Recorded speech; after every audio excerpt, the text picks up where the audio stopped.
하나님, 저희들 어떤 죄가 있는지도 모르고 나와 앉아 있을 때가 많이 있습니다.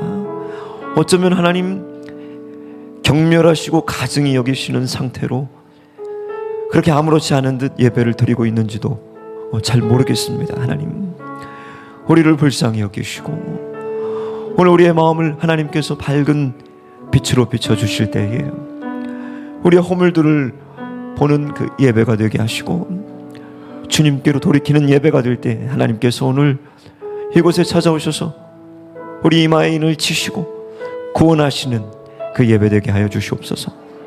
예수님의 이름으로 기도하였습니다. 아멘. 우리 주기도문 신앙 고백하겠습니다. 하늘에 계신 우리 아버지요, 이름이 거룩히 여김을 받으시오며 나라의 임하옵시며 뜻이 하늘에서 이루어진 것 같이 땅에서도 이루어지이다.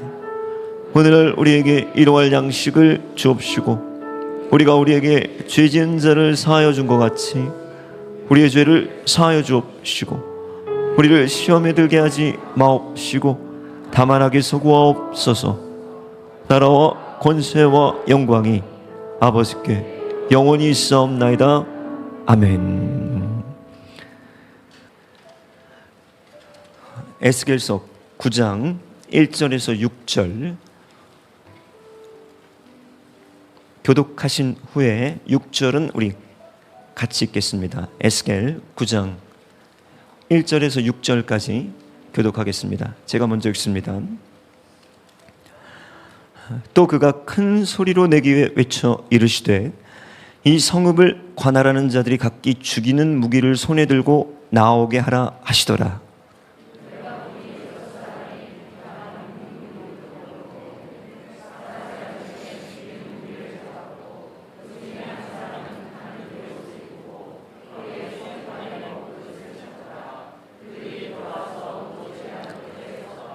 그룹에 머물러 있던 이스라엘 하나님의 영광이 성전 문지방에 이르더니 여호와께서 그 가는 베옷을 입고 서기관의 먹그릇을 찬 사람을 불러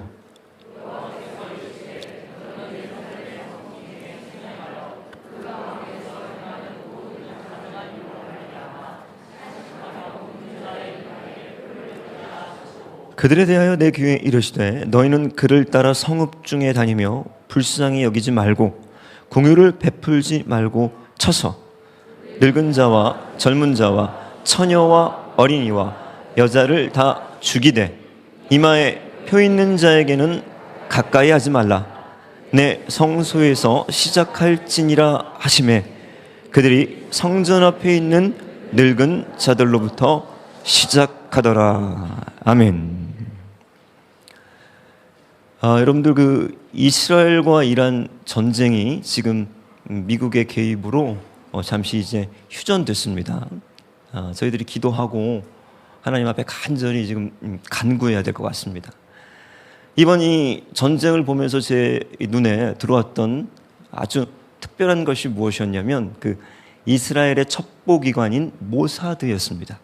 여러분 들어보셨나요? 이 CIA 같은 그 이스라엘의 첩보기관인데 세계에서 가장 이 첩보기관으로는 우수한 기관이라고 합니다. 이번 전쟁이 어떻게 이렇게 쉽게 이스라엘의 승리로 끝날 수 있었는가? 이미 수십 년 전에 이스라엘의 첩보원들이 이란 내에 잠입해 있었다고 해요. 근데 이들이 얼마나 철저하게 이란 내에 잠입해 있었는지 여러분 이번에 전쟁 시작할 때 이 모사드가 이란 지역 내에서 이미 이란의 참모 총장을 비롯한 군 대부분의 핵심 리더들 그리고 핵 과학자들을 여러분 먼저 죽였습니다. 근데 여러분들 그 뉴스를 보셨으면 아시겠지만 이들의 모든 동선, 집, 신상 어디서 죽었는가? 여러분 침실에서 죽었대요. 자폭 드론이 정확하게 언제 집에 들어가는지 또 어디서 잠이 드는지 그래서 아파트 벽을 뚫고 들어가가지고 그 침실에서 유명한 핵과학자들과 이란의 그 군 지도부들이 그렇게 죽었습니다. 자, 이 모사드는 원래 세계적으로 유명한 이스라엘의 첩보기관인데 이들은 이 적 적군의 목표죠. 타겟. 죽여야 될 대상에 여러분 표를 칩니다. 그리고 수년간에 걸쳐서 그들을 조사하고 정확한 때가 되면 그들을 말끔하게 제거하는 거예요. 저는 이것을 묘사드의 표라고 오늘 얘기하고 싶은 거예요. 왜? 이게 여러분들 머릿속에 잠깐 넣어두시고 오늘 본문을 보시면 이해가 쉽습니다. 오늘 본문을 여러분들이 이해하시려면 이 에스겔서의 배경을 조금 아셔야 되는데, 에스겔은 이 기원전 597년에 바벨론 2차 포로로 잡혀가요. 자, 586년에 남유다가 멸망을 하는데 처음 바벨론이 쳐들어왔을 때 잡아갔던 1차 포로들 중에 다니엘이 있습니다. 그리고 멸망하기 10년 전에 이스라엘을 쳐들어와가지고 잡아갔던 포로 중에 여기 에스겔이 포함돼요. 에스겔은 바벨론에 잡혀가지고 5년이 지난 시점부터 20년간 예언을 합니다. 그리고 오늘 그 예언의 한 부분이 이 에스겔 9장인데, 오늘은 이 예언이라기보다는 환상입니다. 환상 가운데 에스겔이 무엇을 보는가? 하나님께서 큰 목소리로 천사들을 부르시는 거예요. 근데 이 천사들은 죽음의 천사들입니다. 6명을 부르셨다고 여기 성경에 나왔는데, 히브리 이 원문으로 쭉 보면 6명인지 7명인지 조금 불확실해요. 근데 모사드 같은 하나님의 첩보기관의 천사들을 불러서 뭐라고 하시냐면 이스라엘, 특별히 남유다의 백성들을 가서 죽이라라고 하는 거예요. 근데 5절과 6절 말씀을 보시면 굉장히 무서운 게, 남녀노소 어린아이부터 시작해가지고 다 죽이라는 거예요. 불쌍히 여기지 말라는 거예요. 아무도 불쌍히 여기지 말라는 거예요.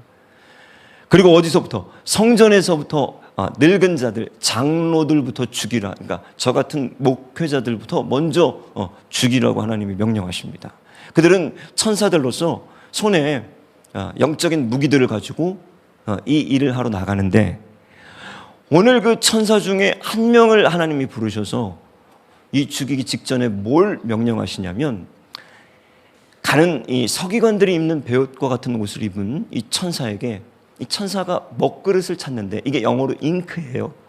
붓과 먹을 들고 나가서 다 죽이기 전에 반드시 살려야 될 하나님의 사람들의 이마에는 표를 하라는 거예요.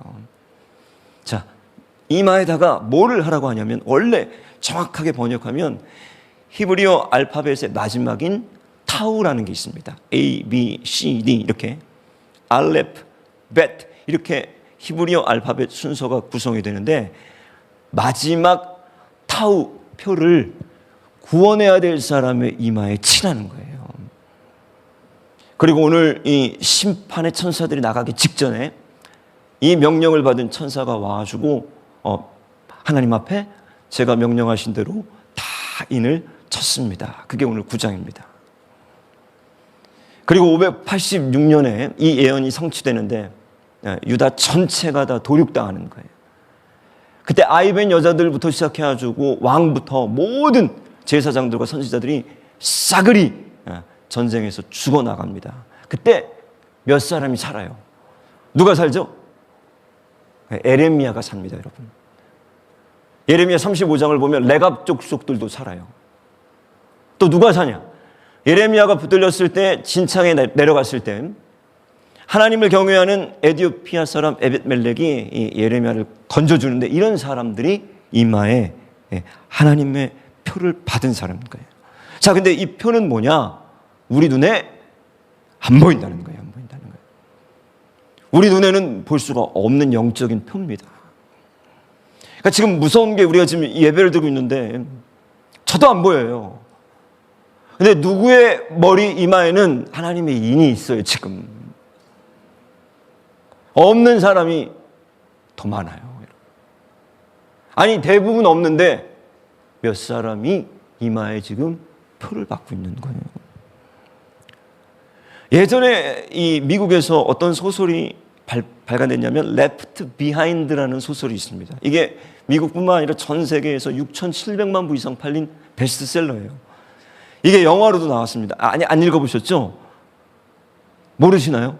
읽어보세요. 계시록을 이 배경으로 쓴 소설입니다. 이 신학자들이.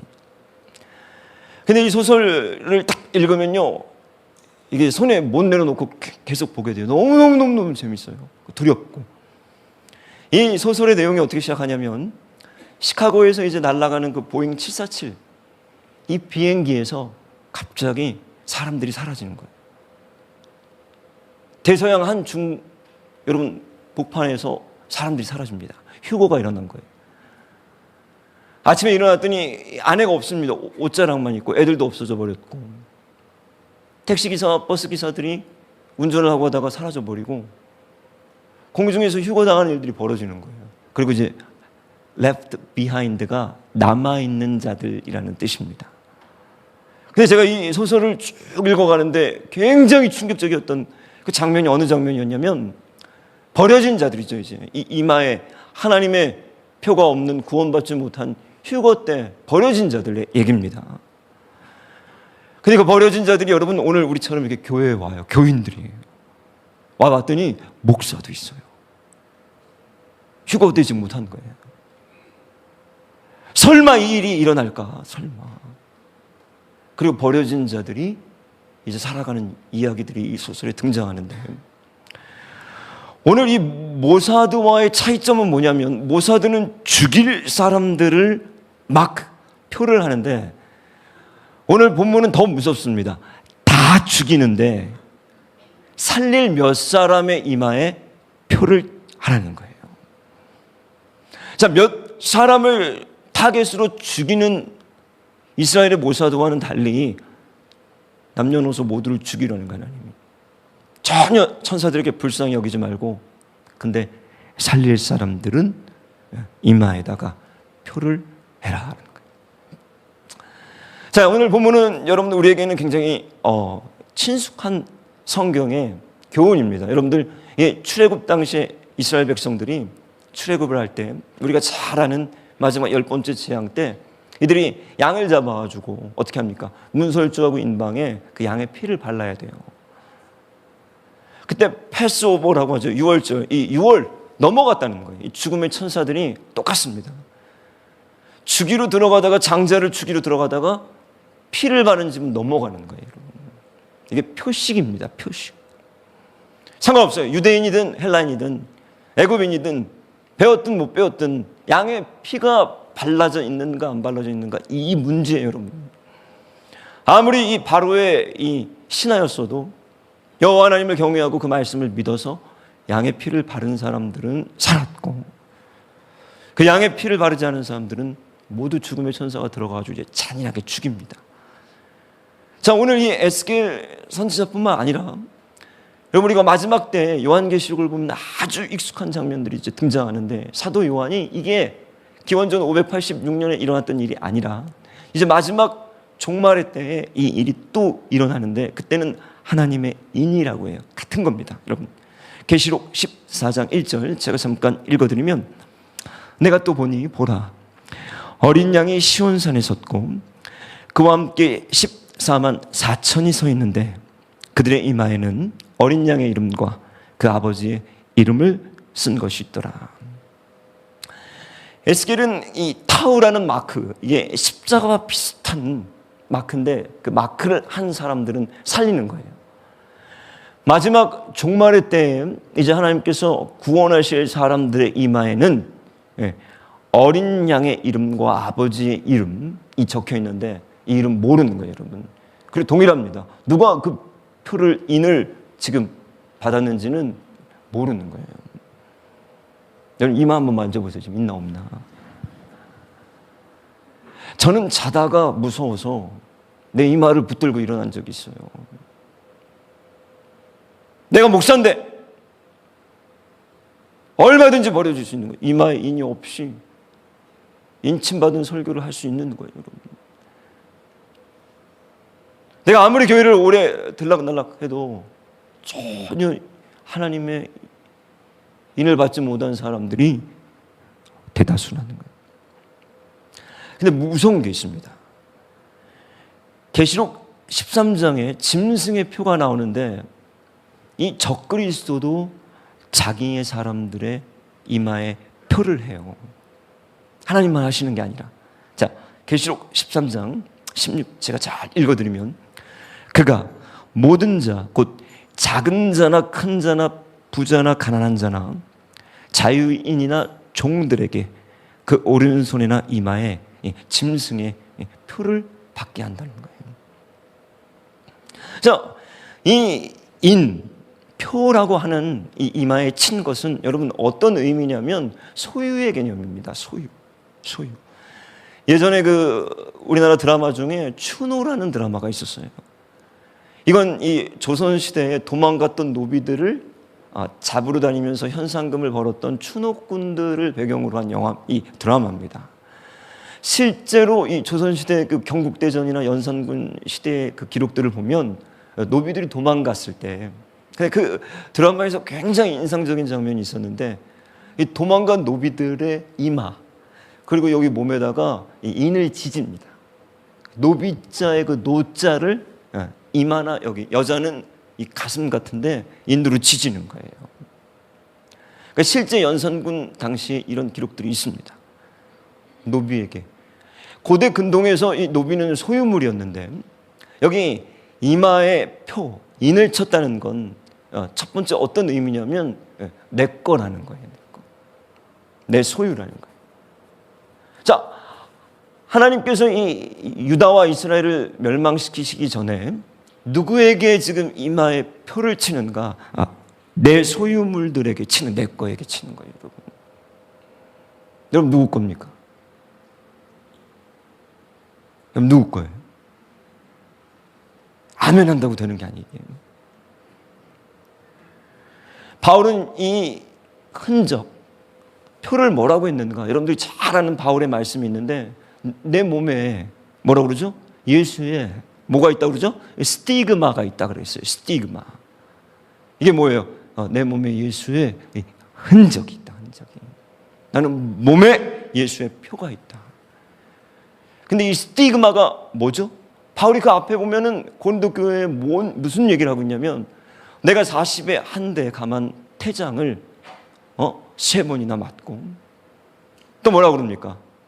내가 무수히 자지 못하고 고난받고 헐벗고 줄이고 매맞고 정처 없이 유리하고, 이 모든 것들을 바울이 언급한 뒤에 이게 스티그마, 이게 내 예수의 흔적이라는 거예요. 예수의 나라 환난, 여기에 동참한 흔적이라는 거예요. 여러분, 예수 믿고 박해를 받은 적이 한 번도 없어요.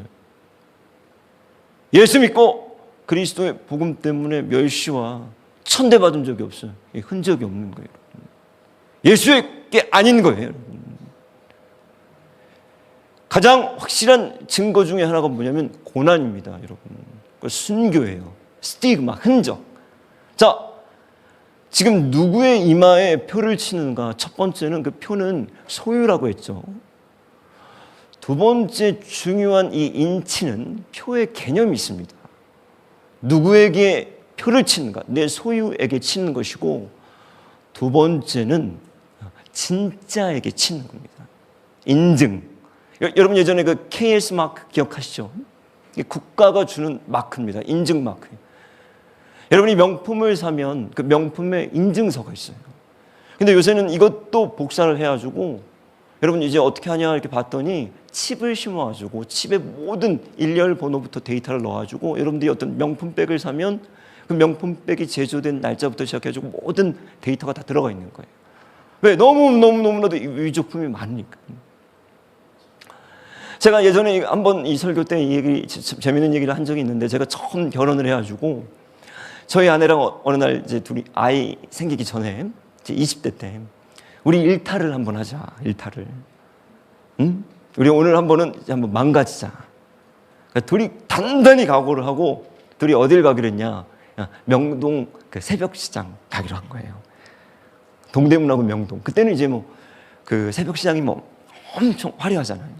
저는 일찍 자는 사람이라 이 밤에 안 나가는데, 우리 이 인생에 이거 한번 해보자. 그래서 둘이 20대 때죠. 아주 신나게 명동에 갔습니다. 새벽에. 밤 늦은 시각 이제 뭐 한 11시쯤 뭐 10시 뭐 12시 뭐 아니 11시 뭐 이때쯤 간 것 같아요. 명동에.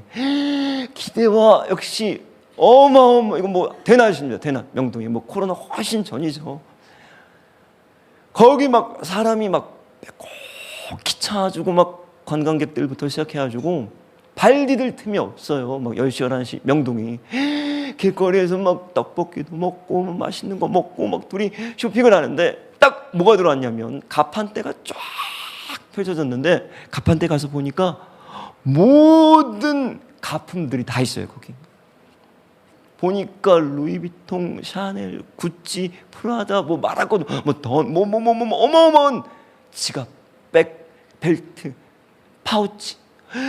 둘이 와이프랑 너무 즐거워가지고 여보 내가 오늘 당신한테 프라다 2개 사줄게. 10,000원 꺼내가지고 지갑도 사주고 막 파우치 사주고 제안해도 여보 내가 당신한테 5,000원짜리 루이비통 벨트를 사줄게. 2개 사주고.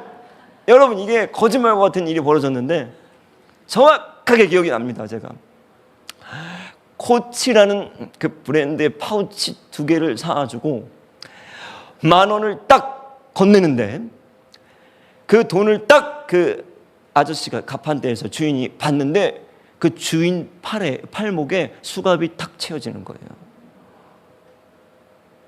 딱 눈을 들었는데 여러분 경찰 단속반이 나와가지고 가품을 팔잖아요.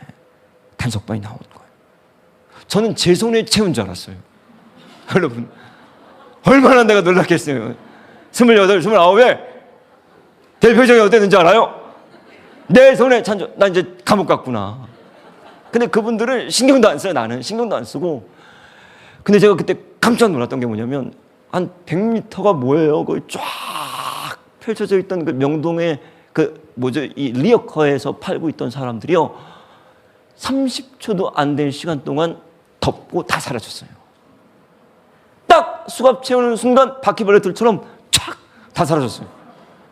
저 와이프 이분 경찰 넷만 있는 거예요. 지금 저는 뻘뻘뻘뻘 떨었죠. 이제 나 감옥 갔구나.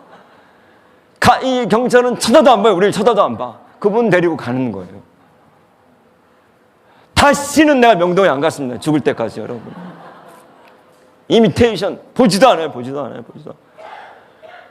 야 이건 우연이라고 생각하기에는 저랑 아내랑 그날 막 기쁜 마음으로 와가지고 이제 떡볶이 먹고 본격적인 쇼핑을 시작하려다 슬피 울면서 집으로 돌아가가지고 야 기도하자. 여러분 이게 제가 이 처음 느꼈던 그 가짜입니다. 우리나라 지금 가짜 시장 이미테이션이라고 하죠. 왜 이렇게까지 정품 인증을 하려고 난린가? 1,100조가 넘는답니다. 제가 목사가 돼서 목사가 된 게 아니에요. 제가 처음 1992년에 교회를 갔는데 이 전도를 받아가지고 저는 교회 가기 전에 아주 특이한 고백들이 있습니다. 우리나라가 조선이 선교사들이 들어오기 전에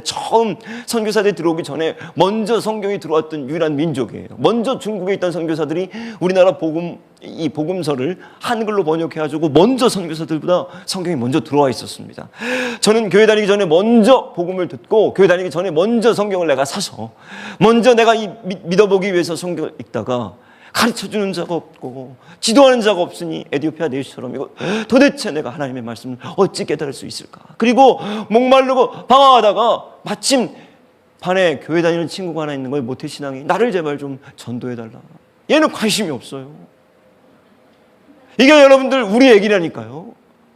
우리가 111 전도운동을 합시다. 우리 새가족 VIP 매년 이 모임, 우리는 이거 관심이 없어요. 우리는 이거 교회 지금 키우려고 하는 거, 이거 지금 목사 맨날 나와가지고 광고하고 지가 지금 사람들 모으려고 하는 거 아닌가. 오랜 사람 전도하는 것도 관심이 없는데 거기 어떤 사람들은 생명에 목말라서 나 좀 전도해줘. 나 좀. 내가 내 친구에게 나 좀 전도해줘. 그리고 다음날 굳게 약속했습니다. 교회 바로 앞에 아파트 상계동에 농구 코트에서 우리 만나자. 몇 시가 예배니까 몇 시에 만나자. 갔는데 안 왔어요. 왜? 관심이 없어. 왜? 내가 소경인데 무슨 내가 죽었는데 누구에게 관심이 있어요? 평생 갈망했던 그 교회 처음 나갔습니다. 고등학교 때. 딱 고등학교 때 아이들과 예배를 드리는데 전 처음 교회 간 거예요. 처음 주기도문이 사도신경이 뭐 하나도 모르고 찬송가가 뭔지 언제 일어나는지 안 일어나는지 이런 것도 모르고 설교를 듣는데 아무 말도 모르는데 눈물만 나는 거예요. 일어나시다. 찬양합시다. 이거 찬양을 하는데 여러분 찬양 잘해야 돼요. 처음 교회 가가지고 찬양을 하는데 제 마음속에 깊이 박혔던 게 있었어요. 이게 다 거짓말이구나 지금. 여러분 방금 찬양할 때 어떻게 찬양하셨어요? 전 금방 압니다. 이 가짜로 하는지 진짜로 하는지. 금방 알아요. 찬양 지금 어떻게 하는지. 왜? 진짜로 찬양하면 하늘 문이 열려요, 여러분. 진짜로 찬양하면 여러분이 감동을 받아요. 먼저 여러분이 감동을 받아요. 여러분이. 그게 천사들이 올려주면 하나님이 감동을 하시는 거예요. 아니 나도 감동이 안 되는 설교, 나도 감동이 안 되는 찬양, 나도 감동이 안 되는 기도. 제가 처음 교회 가가지고 느꼈던 그 느낌이 그거였습니다. 이 전부 가짜들이네. 맞았어요. 가짜들이. 아니나 다를까 예배 끝나자마자 세 가족이 왔다고 5층 한층 밑에, 상가가 6층이었는데 한층 밑에 가가지고 선생님이 잘 왔다고 맥주 사주는 거예요. 무슨 전도에 대한 열망이 있겠냐는 거예요. 무슨 생명에 대한 열망이 있겠냐는 거예요. 죽은 자들인데 다 가짜예요. 다 가짜, 다 가짜. 교회 안에. 근데 그때 결단한 게 있었습니다. 지금까지 몸부림치는 게 이거예요. 내가 가짜가 되면 어떡하지? 지금도 모르겠는 거야. 내가 진짜인지 가짜인지. 내 이마에 하나님 오늘 이 설교를 하는데 인이 있습니까? 하나님. 나도 버려진 자로 여기 주님 오실 때 올라가지 못하고. 성도님들 내가 왜 소리를 높이는지 아세요? 가짜가 너무 많아요. 교회 안에 가짜가. 상담을 하고 가르쳐보고 얘기를 해보면요. 말도 안 돼요. 말도 안 돼. 이건 말도 안 되는 거예요. 말도 안 되는 게. 그런 사람들이 너무 많아요. 이렇게 생각하시면 돼. 다 가짜인데 몇 명이 지금 이마에 표를 받은 거예요. 여러분 진짜입니까 여러분? 하나님이 이건 하나님 속일 수 없어요. 하나님은요 반드시 자기 소유 그리고 진짜에게 인을 치는 거예요. 여러분 예수님이 뭐라고 합니까? 누구든지 나를 따르려거든. 제일 처음에 예수님이 따라올 때 처음 하신 말씀이 뭐냐면 너 부인하고. 세례가 뭡니까? 너가 죽어야 되고 거듭나야 하리라. 다시 태어나야 되고. 우리는 세례를 받으면서부터 거짓말이에요. 세례를 받으면서부터 나일롱이에요. 아무 의미 없는 세례들을 받습니다. 내가 전혀 죽지 않아요. 나는 여전히 살아있어요. 시퍼렇게 살아있습니다. 아무것도 변하지 않았어요. 내 성품도 안 바뀝니다. 내 가치관도 안 바뀝니다. 돈을 쓰는 거, 사랑하는 거 아무것도 안 바뀝니다. 죄에 대해서 이기지도 못해요. 철저하게 무기력한 죄에 물든 세상을 사랑하는 가짜니까 그런 거예요. 여러분 이거를 몸부림치면서 목숨 걸고 지금 해결해야 되는데 오늘도 교회 생활들을 그렇게 하고 있잖아요. 여러분 오늘 이 설교를 듣지 마시고 여러분 이마에 인이 지금 지켜졌는지 안 지켜졌는지 그걸 물어보셔야 되는 거예요. 그러면 하나님이 오늘 질문해야 됩니다. 누구의 이마에 하나님의 이 표식을 하는가? 오늘 이 천사가 나가가지고 지가 찍고 싶은 사람한테 막 찍는 게 아닙니다, 여러분. 지가 그리고 싶은 사람 이마에다가 그리는 게 아니에요. 오늘 분명히 하나님이 이런 사람들의 이마에 표를 해라 가르쳐 주셔요. 그게 4절입니다. 4절 우리 같이 한 목소리로 같이 읽어보겠습니다. 여호와께서 이르시되 너는 예루살렘 성읍 중에 순행하여 그 가운데서 행하는 모든 가증한 일로 말미암아 탄식하며 우는 자의 이마에 표를 그리라. 나왔습니다. 하나님은 지금 누구를 구원하실 건가? 천사에게 누구의 이마에 가서 쳐야 되는지를 분명하게 한마디로 가르쳐 주시는 거예요. 이 죄 가운데서 죄가 관영한 이 세상에서 예루살렘에서 거기 섞이지 않고 탄식하면서 우는 자들 이들을 너는 색출해내라는 거예요. 제가 1989년 저희 누님이 체조하다가 떨어져가지고 지금까지 이제 못 걷죠. 척수 마비 환자입니다. 근데 목으로 이단 평행봉에서 떨어져가지고 돌다가 의사에게 갔더니 척추뼈가 다 튀어져 나갔습니다. 튀어나간 척추뼈들이 신경을 눌렀어요. 마비가 된 거예요. 그래서 어떻게 했냐? 일단 당시 의술은 더 열악했겠죠. 일단 등을 척추를 다 갈라가지고 튀어나간 척추뼈들을 다 모아서 어마어마하게 긴 쇠를요 박아놨습니다. 몇 년을. 나중에 그 쇠를 이제 빼는 수술을 또 하는데 어마어마한 쇠, 그 두꺼운 쇠를 척추에 박아놓은 거예요. 밤에 제가 가가지고 병간호를 하면서 경희대학교 병원에서 이제 처음 병간호를 하고 저는 밑에 나무 침대에서 조그만 침대에서 말씀드렸죠. 밤에 불을 안 꺼요. 불을 안 꺼. 병원이 계속 레지던트들 뭐 계속 회진하고 밤에 불 좀 껐으면 정말 좋겠다. 근데 잊혀지지 않는 게 있습니다. 그게 뭐냐면 신음소리예요. 병원의 신음소리. 그게 89년인데 내 기억에는 뼛속까지 새겨져 있어요. 그 소리가. 환자들의 신음소리. 여러분이 어느 날 척추를 다 찢어가지고 열어서 튀어나간 뼈들을 다 쇠로 박아가지고 움직이지도 못하는 병실에 처박혀서 누워있으면 여러분들이 밤에 어떤 소리가 나겠습니까? 응? 그 신음소리. 그게 오늘 이 얘기입니다. 탄식. 가증스럽고 죄악된 세상에서 죄로 인한 그 신음. 그런 사람이 없어요. 우리 청년 하나가 저한테 카톡을 보냈는데 제가 이 거짓에 대한 설교를 계속 몇 번 했더니 가슴이 찔려가지고 카톡을 보낸 거예요. 목사님, 제가 숙제를 했는데 이게 숙제가 좀 많아서 친구들이랑 이런저런 얘기를 하는데 챗 GPT에 물어보면 정확하게 금방 해준다고 그래가지고 저도 챗 GPT에 쳤더니 쫙 숙제를 뽑아줘서 내고 났는데 이상하게 목사님 설교를 듣고 나면서부터 괴로운 거예요. 다시 가가지고 수업을 다시 듣고 다시 숙제를 처음부터 시작했다는 거예요. 그런데 마음속에 싸움이 있어요. 뭐 그럴 필요까지 있냐? 그렇게까지 할 필요가 뭐가 있니? 그럼 목사님, 지금 제가 이거 잘하는 겁니까? 못하는 겁니까? 혼이 났죠. 거짓말을 하지만 탄식하지 않는 거예요, 여러분. 거짓이 있는데 여러분 분명히 하나님께서 명하신 게 뭐냐면 그 버림받은 거예요. 그걸 대수롭지 않게, 우리는 이 죄를 대수롭지 않게 여깁니다. 지금 우리 한국 사람들이 가장 좋아하는 시인이 누구죠? 여러분, 박찬이 아닙니다. 여러분, 윤동주 시인이죠. 서시입니다. 서시. 가장 한국 사람들이 좋아하는 시 아시죠?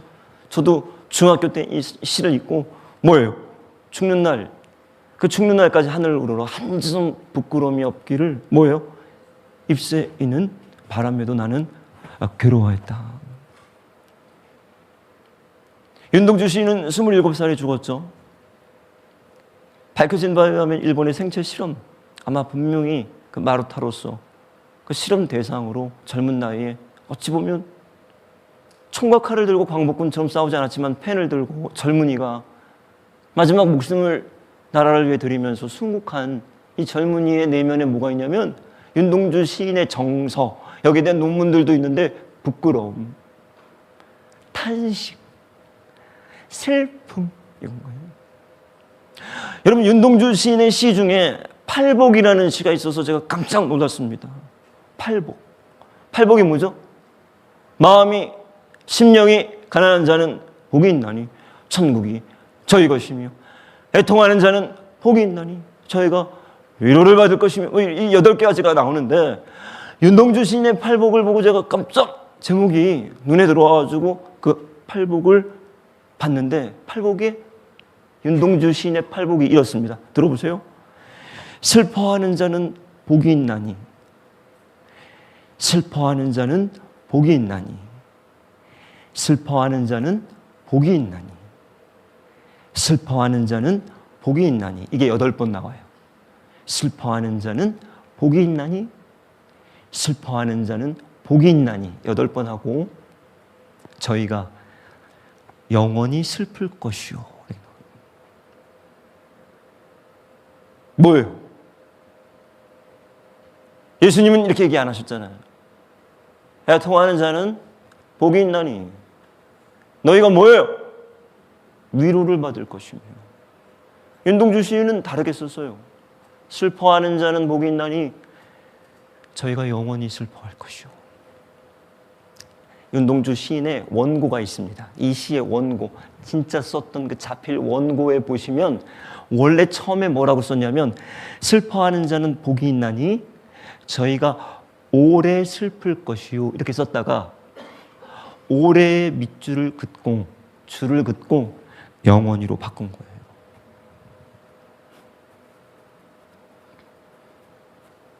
왜죠? 죽을 때까지 슬펐어. 주님이 우리를 어디서 위로하시죠? 하나님의 사람들 이 땅을 걸어가면서 마지막 가는 그날까지 슬퍼하다 가는 거예요. 계시록에 보면 하나님께서 저들의 눈물을 다 닦아주시고 저들의 신랑이 되시고 저들을 위로하시는데, UC 버클리의 히브리 문학 교수였던 한화 크롬펠트가 이런 평론을 한 적이 있습니다. 억압당하고 한정된 인간이 그런 상황에서 권위 있는 텍스트, 지금 여기는 성경이죠. 권위 있는 텍스트를 급진적으로 고쳐 쓰는 것은 때때로 그가 할 수 있는 유일한 저항 방식이다, 이렇게 평가했어요.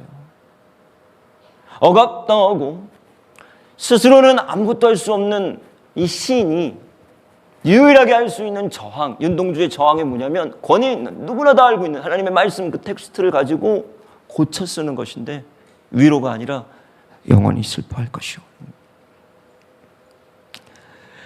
우리는 문제가 있습니다. 죄를 슬퍼하지 않습니다. 우리는 거짓말을 날름날름합니다. 우리는 가증한 것들을 눈앞에 둡니다. 오늘 하나님께서 분명히 뭐라고 말씀하시냐면, 예루살렘 전부 순행하면서 이 안에서 일어나고 있는 가증한 일로 말미암아 탄식하며 우는 자들은 살려야 된다는 거예요. 이런 사람들은 어떤 사람들입니까, 여러분? 여러분들이 왜 죄를 못 이기죠? 왜 우리 청년들이 죄에 넘어집니까? 왜 여러분들이 교회를 다니면서 죄에 대해서 무감각하고 승리하지 못하죠? 여러분들이 그것은 죄를 단식 미워하고 경멸하지 않기 때문인 거예요. 제가 그 병상에서 우리 누님뿐만 아니라 수많은 환자들이 거기서 지쳐서 하루하루가 지옥과 같은 그 고통 속에서 탄식하고 오늘도 신음하는 그 신음이 없기 때문에 죄를 못 이기는 거예요. 여러분들이 죄가 밉습니까? 어떻게 가증한 것을 내 눈앞에 갖다 놓습니까? 오늘도 가증한 것들을 보고 내일도 가증한 것들을 보고, 목사님 제가 잘못했습니다, 봤습니다. 절대 그런 사람들은 구원받지 못해요, 여러분. 내 말에 거짓이 있습니까? 미친 듯이 그것으로 인해서 여러분 구루하고 탄식하고 입새에 이는 바람에도 단 하나의 거짓말도 없기를 가슴을 찢고 기도해야 돼요. 그게 살아있는 사람들입니다, 여러분. 이사야 1장에 보시면 13절에 하나님께서 뭐라고 그래요? 너희 헛된 예배, 그 그냥 가증히 여기는 것 좀 가져오지 말아라. 제가 이렇게 설교하고 가지고 딴짓을 하면 가증한 거예요. 버려진 거예요. 아다르고 어다른 우리 목사들 가증한 거예요. 이마에 없어요. 어떤 사람을 지금 하나님은 찾고 계시는가? 세상에 관영한 죄, 그 악을 보면서, 여러분 어떻게 우리가 악을 이깁니까? 어떻게 우리가 죄를 이깁니까? 탄식하고 좌절하고 애통하고 슬퍼하는 사람이 다시 죄를 짓겠습니까? 오늘 분명히 하나님께서 이마에 인치시는 사람들을 여기 가르쳐주고 계시는 거예요. 어제 우리 부기청에 한 탈북한 자매가 와가지고 간증한 시간이 있었습니다. 저도 참 은혜를 받고 청년들도 많은 도전을 받은 것 같아요. 이 탈북자매의 생생한 북한 이 현실, 그리고 그가 우리에게 던져줬던 그 숙제들 앞에서 막 몸부림치기 시작했어요. 북한에는 38,000개가 넘는 김일성, 김정은 부자의 동상이 있다고 합니다. 여러분, 제가 말씀드렸죠. 북녘이 우상으로 가증한 것들로 뒤덮여 있는 거예요. 사회주의, 공산주의 국가가 아니라 이단, 사교 집단입니다. 근데 거기에 14만 명으로 추정되는 지학 교인들이 있다는 거예요. 모릅니다, 지금 몇 명 있는지. 어떤 보고에 가면 14만. 근데 어떤 보고를 오늘 찾아보니까 지금 드러나지 않은 것들, 그 뿌리에 깊이 숨겨져 있는 성도들의 수를 합하면 30만은 넘을 것이다, 이렇게 추측하는 보고들도 있어요. 이들은 지금 탄식하고 있습니다. 하나님의 아들이 다시 재림하셔서 속량하실 것만을 소망하고 있는 사람들인 거예요. 우리는 누굽니까, 여러분? 우리는 이마에 오늘 표가 있습니까? 오늘 여러분들은 죄를 가증히 여기고 탄식하며 울며 그 죄와 싸우고 있습니까? 마칩니다. 여러분들이 죄를 가증히 여기지 않으면 하나님께서 여러분들을 가증히 여기실 겁니다. 오늘 죄를 가증히 여기지 않고 두려워하지 않는 이 악한 마음들을 회개하고 하나님, 이 땅에 그리스도의 나그네와 신부로 살아가면서 탄식하고 내 안에 있는 허물과 죄를 보면서 못 견뎌하고 애통하며 주님 앞에 가는 그날까지 영원히 슬퍼하는 저와 여러분 되시길 주님의 이름으로 축원합니다. 하나님, 우리는 하나님의 이늘친 표를 받은 백성들입니까? 아버지, 하나님이 슬피 탄식하고 울며 죄를 가증히 여기는 사람들을 오늘 찾고 계신다 말씀하셨사오니 하나님, 이 마음 부어주시옵시고 오늘 여기 그 천사가 하나님 왕래하며 탄식하는 그들의 이마와 제 이마에 인을 치시는 날이 되게 하여 주시옵소서. 탄식하며 애통하는 죄에 슬퍼하는 마음을 부어주시옵소서. 우리에게 주신 귀한 재물들 하나님 나라로 흐르게 하시고 이제는 우리 주 예수 그리스도의 은혜와 하나님 아버지의 사랑과 성령 하나님의 감화감동 교통 역사하심이 오늘 이 불의한 세상에서 탄식하며 슬퍼하며 애통하며 거룩하기를 갈망하는 하나님의 표를 받은 귀한 백성들 가운데 이제로부터 영원토록 함께 계시기를 축원하옵나이다. 아멘.